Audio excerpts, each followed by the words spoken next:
Well, lots of you have submitted questions for Pat in our live chat room. And so this is Lisa Pat, who says, my husband is addicted to video games. He neglects his duties as a father and a husband.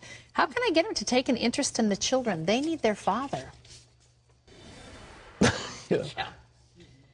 No Probably sex? never played one of those videos. Could we just stick with the video game issue? Well, I'm trying to show an alternative. Like, if you continue watching, you can forget me. I don't know. What do you do? I mean, You know, it's that video isn't like games. pornography. They're not sinful.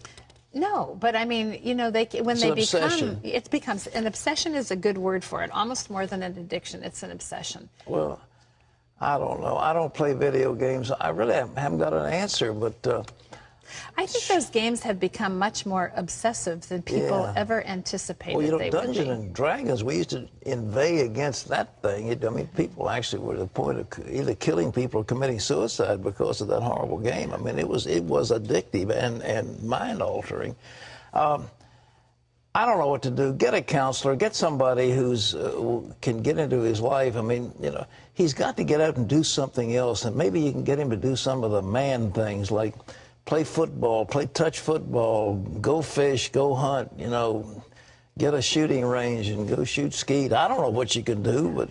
You really, well, the thing is getting him to do it. You really probably do need to get counseling. It's not for him, for yourself and the process of that. You know, I really, my first answer was just off the top of my head.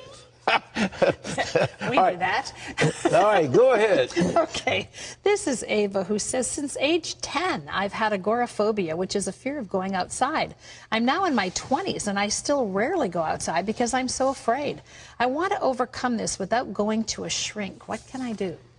Well, I think you can bind satanic power. You can speak against this thing. But in a sense, you've got to force yourself to do it. I mean, you know, one thing you might do, and I'm not being facetious, you know, dogs are wonderful companions. And if you had a dog, you had to walk, and you take the dog, and the dog's with you, and, you know, you're not alone. You're not alone, and you're out, and you're throwing a ball or throwing a stick, and the dog's running, and you're having a good time together.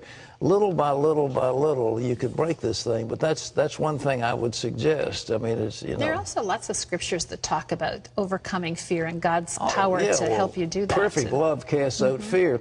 For fear has torment. You need perfect love. So fall in love with Jesus and let him occupy your heart.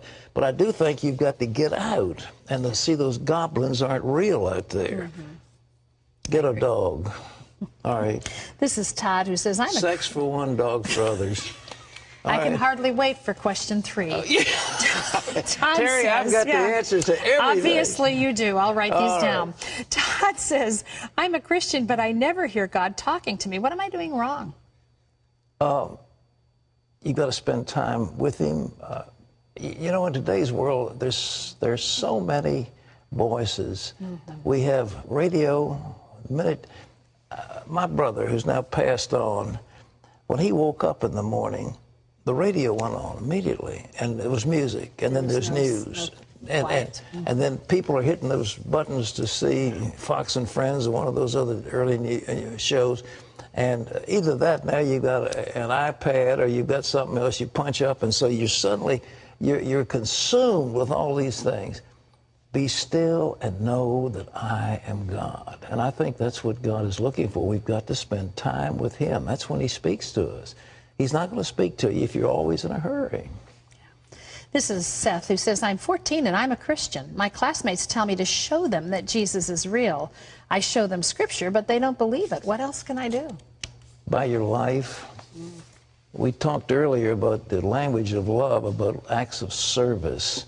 I think you can show Christian love, especially when you love your enemies, you love the unlovely. If you reach out to somebody who's unattractive in your school and show acts of kindness, if you're leading the group, you know, my daughter belonged to a sorority at SMU, and she was activities chairman, and she led them to go down to an inner city neighborhood and fix up the property of an elderly black woman who was impoverished.